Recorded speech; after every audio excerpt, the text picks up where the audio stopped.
This girl just told reception she's a Richardson. Can you believe it? The audacity. Richard Whitmore III's voice booms across the country club entrance, gold Rolex flashing as he gestures wildly. Next you'll say you own the place, right, sweetheart? Maybe claim your daddy's the president, too. The crowd laughs. Phones rise to record. A black teenage girl stands at the gate, simple blouse, worn jeans, leather portfolio clutched tight. Sir, I am Jasmine Richardson. I have documentation. I'm expected at the 2 o'clock board meeting. Her voice stays soft, respectful, almost apologetic. Documentation? Richard snatches her folder, waves it at the crowd. Fake papers, probably printed at the library. He makes a crazy gesture around his head. The crowd roars. Someone call the cops. We've got a con artist. A really bad one. Jasmine's hands tremble slightly, but she doesn't move. Have you ever told the truth, but nobody believed you because of how you looked? What happened next destroyed everything he had.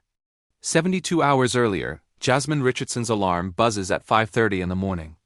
The small apartment is quiet, walls thin enough to hear neighbors starting their day. She sits up in bed. Her room is tiny but immaculate. Textbooks stacked neatly on a wooden desk, debate team trophies on a single shelf. A framed photo of her parents sits beside her lamp. In the kitchen, her grandmother Evelyn stands at the stove. 70 years old, silver hair pulled back, humming an old gospel hymn while scrambling eggs. Jasmine pours orange juice into mismatched glasses. Evelyn smiles, pride in her eyes. This girl carries straight A's at Riverside Academy. Full academic scholarship. The only black student in half her classes. Jasmine catches the 6:15 bus. 2 transfers to get across town. She watches luxury SUVs pass by. Kids her age in the back seats, AirPods in, staring at phones. At school, she walks through iron gates. Riverside Academy sprawls across manicured lawns. Everything is pristine. Everything is expensive. Most don't know the truth. It sits locked away. Has been for 5 years. Her grandfather, James Richardson, was a giant. A black entrepreneur who built a real estate empire when doors stayed shut to men who looked like him.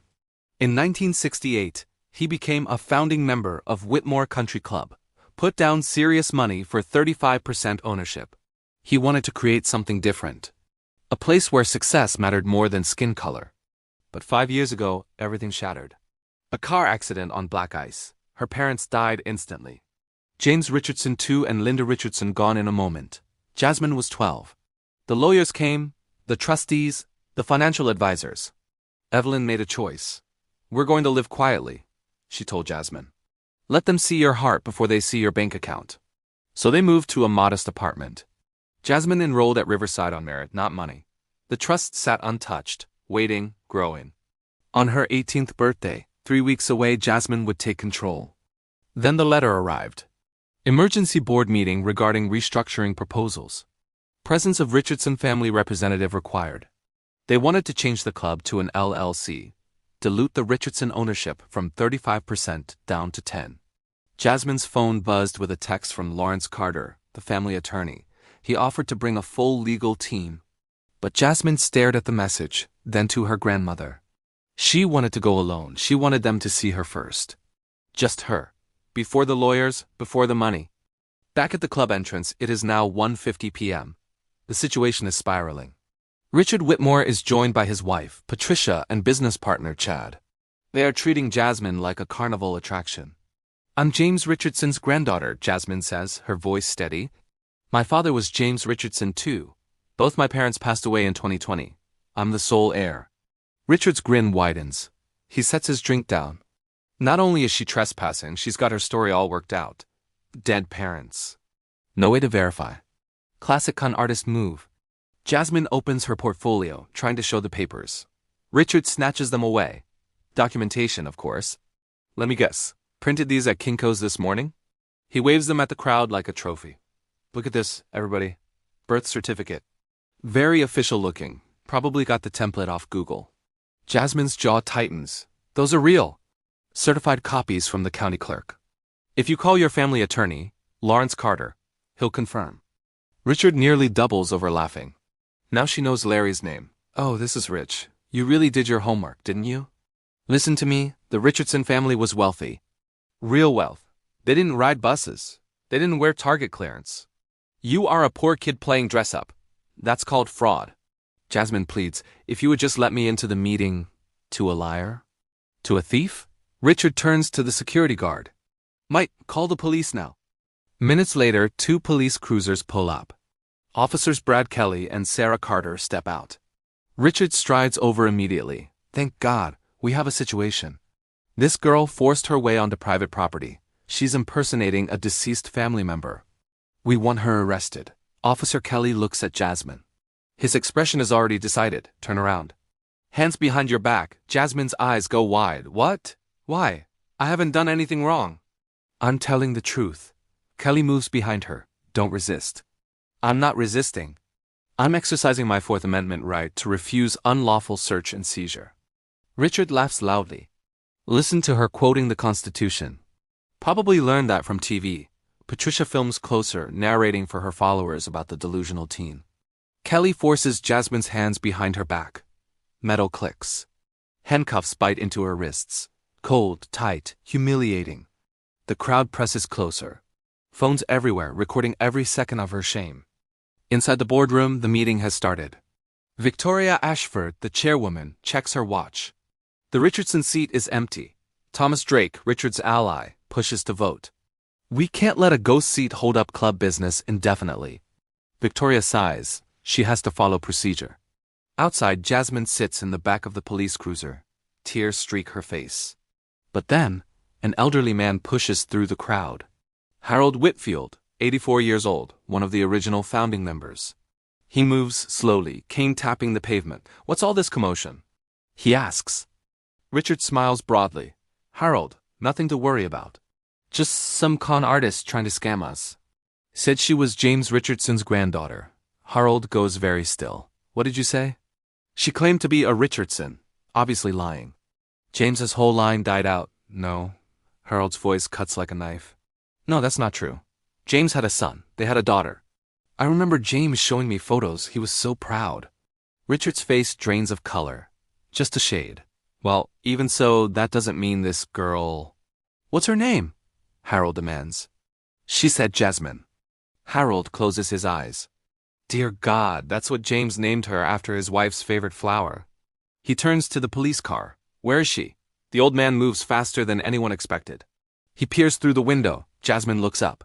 Harold sees the bone structure, the set of her jaw, the way she holds her head high despite the humiliation. She looks exactly like James. Officer, Harold says to Sarah, I need you to check something behind her left ear, please. Sarah opens the car door. She brushes the short hair aside. There, just behind the ear, is a small birthmark, shaped like a crescent moon. Sarah's eyes widen. Brad, there's a birthmark. Exactly where he said. Harold's voice shakes. Jasmine, is that truly your name? Yes, sir. Your grandfather? James Richardson, Sr. He called me his little warrior. Harold's eyes fill with tears. It's really you. The courtyard goes absolutely silent. Richard stands frozen. Inside the boardroom, Victoria Ashford receives a text from her husband to check the security cameras. She pulls up the feed. She sees the girl in cuffs. She sees Harold. She realizes what they have done. She stands up so fast her chair tips over and runs out of the room. Outside, tires screech. A black Mercedes S-Class rockets into the drive. Lawrence Carter emerges. 52, three-piece suit, leather briefcase. He walks straight into the chaos. Who handcuffed my client? His voice is not loud, but it is commanding. He walks toward Richard. You called the police on Jasmine Richardson, sole trustee of the Richardson Family Trust. Did you verify her identity first? Richard stammers. She didn't look like... Finish that sentence, Carter says. I'm very curious what she didn't look like. Richard's mouth snaps shut. Carter opens his briefcase. He slams documents onto the hood of the police car. Birth certificates, trust documents, stock certificates. All official. All real. He turns to Officer Kelly. Unlawful detention. False arrest. Fourth Amendment violation. I'll have your badge by Monday. Victoria Ashford bursts through the doors. She sees Jasmine in cuffs and turns on the officers. Get those off her right now. The handcuffs click open. Jasmine pulls her wrists forward. Red marks circle both. Victoria helps her from the car. I'm so sorry. God, I'm so sorry. Carter turns to Richard. You knew she might attend. You sent the letter. When she arrived, you treated her like a criminal. Richard explodes. How was I supposed to know? She shows up looking like what? Carter whispers dangerously. Richard has no answer. Victoria wipes her eyes. Her voice is steel. Richard, you're suspended. Effective immediately. Everyone else, leave now. The crowd scatters. Carter offers his arm to Jasmine. Ready for your meeting? Jasmine straightens, wipes her face and nods. Yes, let's go. They walk past the guard, past the valet, into the marble lobby. They climb the staircase to the boardroom. Jasmine enters. Every person rises. She sits in the chair with the nameplate Richardson. The dust has been wiped clean. I move to table the restructuring proposal indefinitely, Jasmine says quietly. Second, Harold says, all in favor? Victoria asks. 11 hands rise. Motion passed. Welcome home, Jasmine. The aftermath was swift and brutal for Richard. The video of him mocking Jasmine went viral, racking up millions of views. By evening, his business partners severed ties. But the forensic auditors found more. Richard hadn't just been cruel. He was a thief. He had been embezzling from the club for years and running a fraudulent housing scheme targeting minority families. 6 months later, Richard Whitmore stood trial. Jasmine testified. She wore a navy dress, sat straight, and told the jury exactly what happened. He didn't just attack me, she said. He attacked every person dismissed because of how they look. The jury found him guilty on all counts. He was sentenced to 72 months in federal prison. Officer Kelly was fired and charged. The club transformed, instituting real diversity and honoring James Richardson's original vision. 1 year later, Jasmine walks through Harvard Yard. Autumn leaves crunch underfoot. She is 18 now, a freshman at Harvard Law. The Richardson Foundation launched on her birthday, providing legal defense for discrimination victims. The story ends with a question for you. Jasmine said exactly who she was from the beginning. Nobody believed her. Not because she lied, but because she didn't look like their idea of truth. When someone tells you their truth but doesn't match your expectations, what will you do? Will you be Richard?